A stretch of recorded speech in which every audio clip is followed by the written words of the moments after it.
మన జాతి పక్షాన బీఆర్ఎస్ పార్టీ అండగా ఉండడానికి మనకు మద్దతుగా వచ్చేసిన మన తన్నీరు హరిశన్న గారిని మాట్లాడాల్సిందిగా విజ్ఞప్తి చేస్తూ ఉన్నాను.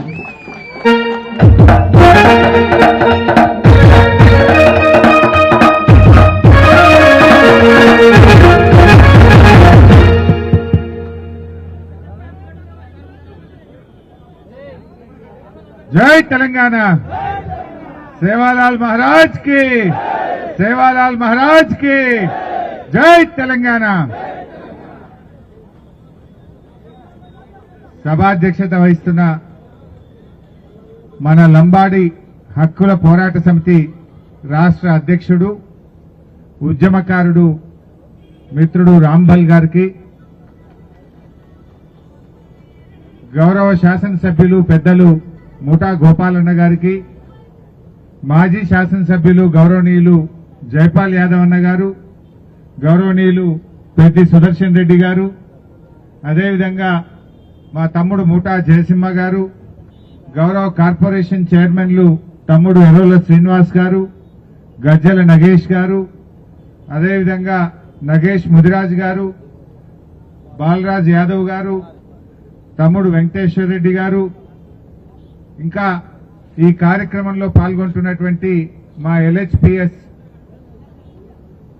నాయకులు కోట్యా నాయక్ గారు, చందర్ నాయక్ గారు, భరత్ చవాన్ గారు, అశోక్ నాయక్ గారు, భిక్షం నాయక్ గారు, దశరథ్ నాయక్ గారు, అదేవిధంగా సేవాలాల్ సేన మా తమ్ముడు సంజీవ్ నాయక్ గారు,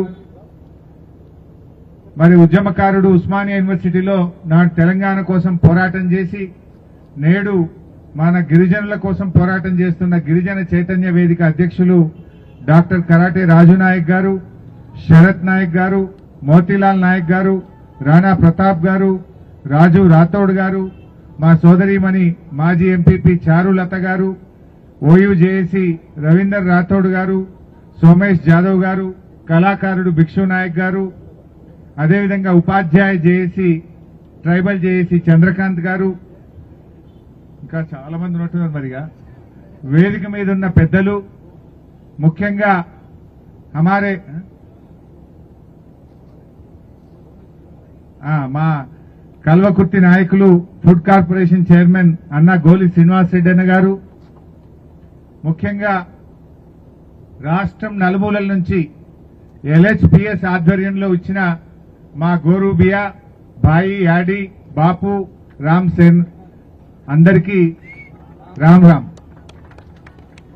అయితే ఈరోజు ముఖ్యంగా నాకు పాత రోజులు గుర్తొస్తా ఉన్నాయి. ఇదే ప్రాంతంలో ఇదే ఇందిరా పార్క్ దగ్గర ఎల్హెచ్పిఎస్ ఆధ్వర్యంలో చాలా ధర్నాలు అయ్యేటి తెలంగాణ రాకముందు. అప్పుడు నేను ఎమ్మెల్యేగా వచ్చి మాట్లాడేటోని, హమారా తండామే హమారా రాజ్, మా తండాలు గ్రామ పంచాయతీలు కావాలని లంబాడి హక్కుల పోరాట సమితి సంవత్సరాల తరబడి పోరాడింది, ఎన్నో ఉద్యమాలు చేసింది. నేను అనేక సార్లు ఇక్కడ వచ్చి ఇదే ఇందిరా పార్క్ దగ్గర మా తండాలు గ్రామ పంచాయతీలు కావాలి, హమారా తండామే హమారా రాజ్ అని చెప్పి పోరాటాలు చేసినాం. కానీ ఆ రోజు కాంగ్రెస్ పార్టీ పట్టించుకోలే. రాజశేఖర్ రెడ్డి గారు మాట ఇచ్చి తప్పాడు, రోషయ్య గారు పట్టించుకోలేదు, కిరణ్ కుమార్ రెడ్డి పట్టించుకోలేదు. కానీ కేసీఆర్ గారు ముఖ్యమంత్రి అయిన తర్వాత మన తండాలను గ్రామ పంచాయతీలు చేసింది బీఆర్ఎస్ పార్టీ, కేసీఆర్ గారు. ఒకటి కాదు, రెండు కాదు, 3000 తండాలు మనం చేసుకోవడం జరిగింది. 3146 తండాలను గ్రామ పంచాయతీలు చేసి మీ తండాలో మిమ్మల్ని సర్పంచులు చేసినటువంటి ఘనత బీఆర్ఎస్ పార్టీది, కేసీఆర్ గారిని గుర్తు చేస్తా ఉన్నా. ఎందుకంటే ఎల్హెచ్పిఎస్ కు చాలా పెద్ద పోరాట చరిత్ర ఉన్నది. లంబాడి హక్కుల పోరాట సమితి అనేక ఉద్యమాలు చేసింది, అనేక పోరాటాలు చేసి ఆ తండాలు గ్రామ పంచాయతీలు కావాలని గల్లీ నుంచి ఢిల్లీ దాకా పోరాడినటువంటి సంస్థ ఎల్హెచ్పిఎస్. ఇవాళ అదే ఎల్హెచ్పిఎస్ ఆధ్వర్యంలో మళ్లీ కాంగ్రెస్ పార్టీ మీద సమర శంఖాన్ని పూరిస్తా ఉన్నారు. నిజంగా చెప్పాలంటే ఇది ధర్నా కాదు, ఇది గిరిజనుల ఆత్మ గౌరవ పోరాటం, మా లంబాడీల ఆత్మ గౌరవ పోరాటం. ఎందుకంటే మా గిరిజనులు మాటిస్తే మాట తప్పరు. రేవంత్ రెడ్డి, సోనియా గాంధీ, రాహుల్ గాంధీ చాలా మాటలు ఇచ్చిండ్రు. ఎస్సీ ఎస్టీ డిక్లరేషన్ అని చేవెళ్లలో బహిరంగ సభ పెట్టి అనేక హామీలు గుప్పించారు. వాళ్ళ మాటలు నమ్మి కాంగ్రెస్ ఓటేసిన పాపానికి ఇవాళ పామై కాంగ్రెస్ పార్టీ కాటేస్తా ఉన్నది. ఎందుకు ఈ మాట అంటున్నా? చేవెళ్ల డిక్లరేషన్ లో అప్పుడు ఏం చెప్పిందో మీ అందరికీ తెలుసు. తండాకు కాంగ్రెస్ నాయకులు వచ్చి చేతులు జోడించి మమ్మల్ని గెలిపించండి, మేం గెలిస్తే ఎస్సీ ఎస్టీ డిక్లరేషన్ అమలు చేస్తాము అన్నారు. కానీ గెలిచినాక ఏం చేసిండ్రు? ఎన్నికల ముందు చేతులు జోడించిండ్రు, గెలిచి గద్దెనెక్కినాక లంబాడీల చేతులకు బేడీలేసి జైళ్లలో పెట్టిన పార్టీ కాంగ్రెస్ పార్టీ. ఏమడిగిండ్రు మా లంబాడీలు? మా భూములు గుంజుకోకు, మా భూముల మీద బతుకుతున్నాము, తాతలు తండ్రుల నుంచి వచ్చిన భూములను నువ్వు గుంజుకోకు రేవంత్ రెడ్డి అంటే ఆడవాళ్లను చూడకుండా, గర్భిణీ స్త్రీలను చూడకుండా అర్ధరాత్రి తండాల మీద పోలీసులను పంపి వాళ్ళ మీద దాడి చేసి మా లంబాడి బిడ్డలను 45 మందికి బేడీలేసి జైల్లో పెట్టిన చరిత్ర ఈ రేవంత్ రెడ్డిది, కాంగ్రెస్ పార్టీది. మర్చిపోతామా? నువ్వు చెప్పిందేంది? ఎస్సీ ఎస్టీ డిక్లరేషన్ లో ఆనాడు మీరు గుర్తు తెచ్చుకోండి, కేసీఆర్ గారు మాటిచ్చి ఆడపిల్ల పెళ్లికి ₹1,00,000 ఇస్తా అంటే కళ్యాణ లక్ష్మి కింద ₹1,00,000 ఇచ్చిండు.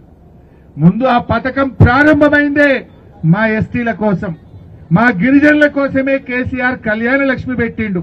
తర్వాత మెల్లమెల్లగా అందరికి ఇచ్చిండు. మొదలు ఎవరికి ఇచ్చిండు? ఎస్టీలకు. మా మాజీ మంత్రి గారు సత్యవతి రాథోడక్క గారు వచ్చారు, దయచేసి వేదికపైకి రావాల్సిందిగా కోరుతా ఉన్నాం. ఆనాడు కేసీఆర్ గారు మా లంబాడీలు ఆడపిల్లల్ని నమ్ముకుంటున్నారు, మా లంబాడీలకు అండగా ఉండాలని కళ్యాణ లక్ష్మి పథకాన్ని కేసీఆర్ గారు తెచ్చారు. ఎస్సీ ఎస్టీలకే ముందు కళ్యాణ లక్ష్మి ఇచ్చారు, తర్వాత మెల్లమెల్లగా అందరికి ఇచ్చిండు. ఆ పథకం ప్రారంభమైందే మన కోసం. ఏం చెప్పింది కాంగ్రెస్? కేసీఆర్ ₹1,00,000 ఇచ్చిండు, మేం గెలిస్తే తులం బంగారం కల్పిస్తామన్నారు. వచ్చిందా ఎవరికన్నా? మా చెల్లెళ్ళు చెప్పాలి, వచ్చిందా? ఎవరికి రాలే. ఆ కళ్యాణ లక్ష్మి కూడా పిల్లలు పుట్టినాక వస్తున్నది. కేసీఆర్ ఉన్నప్పుడు చెప్పని వస్తుండే, కానీ ఇప్పుడు కాంగ్రెస్ వచ్చినాక పిల్లలు పుట్టినాక కూడా కళ్యాణ లక్ష్మి వస్తలేదు. ఇలా కాంగ్రెస్ పార్టీ కేసీఆర్ కిట్టు పనిచేసింది. ఆనాడు కేసీఆర్ పెళ్లికి సాయం చేసిండు. మీ బిడ్డ కాన్పు కోసం పోతే సర్కార్ దవాఖానల కాన్పు చేసి కడుపు నిండా అన్నం పెట్టి కేసీఆర్ కిట్ ఇచ్చి ₹13,000 ఇచ్చి తల్లిని పిల్లని ఇంటికాడ దించిండు నాడు కేసీఆర్. ఇప్పుడు వస్తుందా కేసీఆర్ కిట్టు? కేసీఆర్ కిట్ వస్తలేదు. ఆనాడు చేవెళ్ల డిక్లరేషన్ లో చాలా విషయాలు చెప్పారు. 30 నెలలైంది కాంగ్రెస్ గవర్నమెంట్ వచ్చి, ఒక్కటన్నా అమలైందా? ఒక్కటన్నా? ఏం చెప్పింది చేవెళ్ల డిక్లరేషన్ లో? మన పోడు భూములకు, మన ప్రభుత్వ భూములకు, అసైన్డ్ భూములకు పట్టాలు ఇస్తామన్నది కాంగ్రెస్ పార్టీ. ఎవరికైనా ఇచ్చిందా ఈ రాష్ట్రంలో పట్టాలు?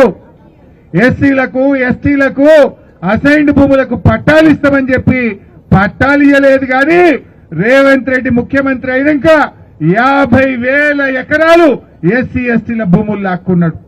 పరిశ్రమల పేరిట బడా కార్పొరేటర్ల కోసం, కంపెనీల కోసం ఎస్సీ ఎస్టీల 50,000 ఎకరాల భూములు గుంజుకున్న చరిత్ర రేవంత్ రెడ్డిది. చెప్పిందేమో పట్టాలు ఇస్తా అన్నాడు, పట్టాలు ఇవ్వలేదు. కానీ 50,000 ఎకరాల ఎస్సీ ఎస్టీ భూములు లాక్కున్నాడు. నా భూములు ఎందుకు లాక్కుంటావయ్యా అని మా లంబాడీలు తిరగబడితే బేడీలేసి జైళ్లలో పెట్టిన రేవంత్ రెడ్డికి